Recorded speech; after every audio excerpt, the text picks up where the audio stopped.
But who better than me? Ladies and gentlemen, welcome back to the channel and welcome back to Base Talks. As always, please like and subscribe, share with a friend, a colleague, a relative, an associate, an enemy, any and all in between. It is appreciated. Numbers are rising. Let's keep that going.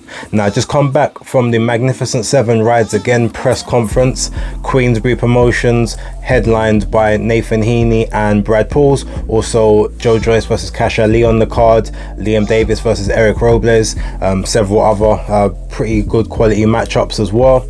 Didn't get all the interviews I wanted to, but I did manage to speak with Nathan Heaney, the headliner of the card, and we spoke very briefly about his year last year. You know, obviously his fight with Denzel Bentley, what he's kind of looking for moving forward, and what he's expecting in this fight. He was out the door pretty quickly, so I was actually lucky that he gave me some of his time, because he desperately did need to leave, but he wanted to come and speak on the channel, so appreciate him for that.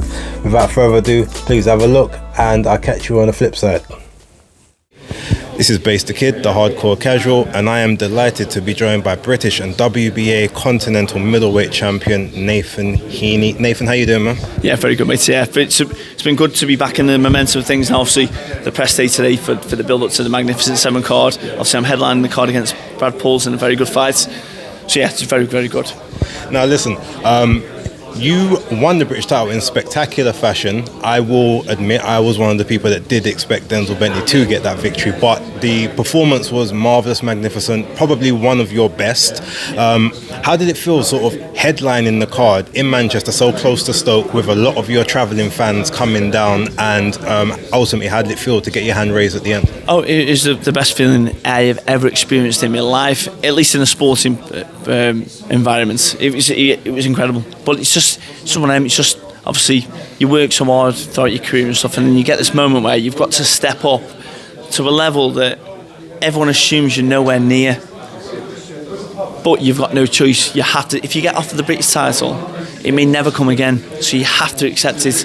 And I did accept it, and I did what I needed to do in the build up to the fight. And then obviously on the night I applied myself.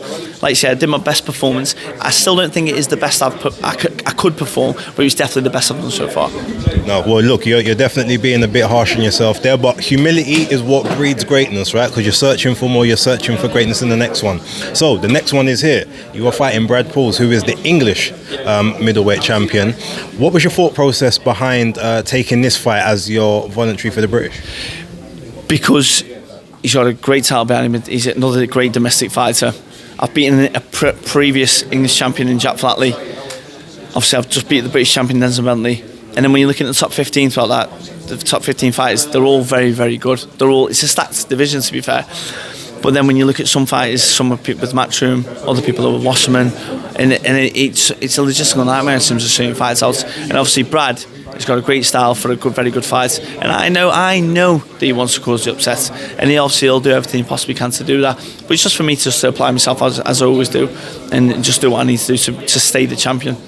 What have you got to work on to nullify his best attributes, or what are you looking for specifically that you have to make sure to keep busy on? Yeah, I don't know.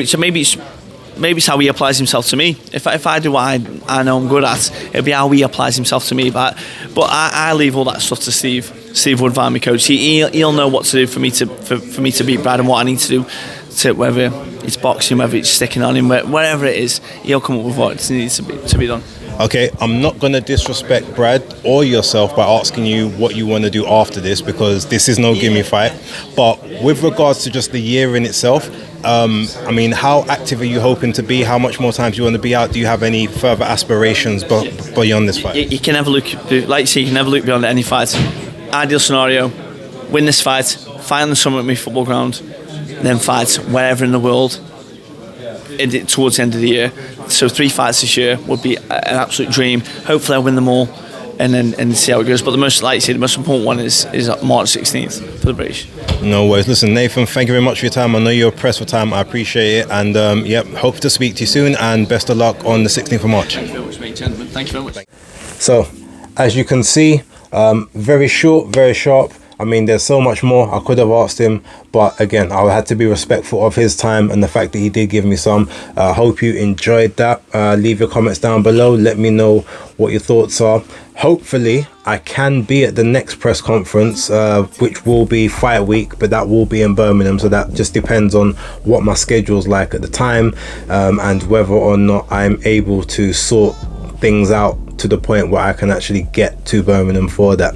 So if it does happen, we'll definitely be there. We'll get follow-ups with Nathan, plus we'll also get other guys who were there at the press conference also, and maybe even get Frank Warren to sort of jump on the channel once again, but we'll wait and see. Thank you very much for watching. Again, like, subscribe and share. The numbers are numbering at the moment. I'm liking the growth that I'm seeing over just the last 4 or 5 days even, and yeah, long may that continue. So thank you again, all the new subscribers and everyone who's continuously supported the channel from day dot. It's not taken for granted and it is appreciated. So I thank you for your time, and I will catch you on the next one. But for right now, that's Base Talks done. Peace.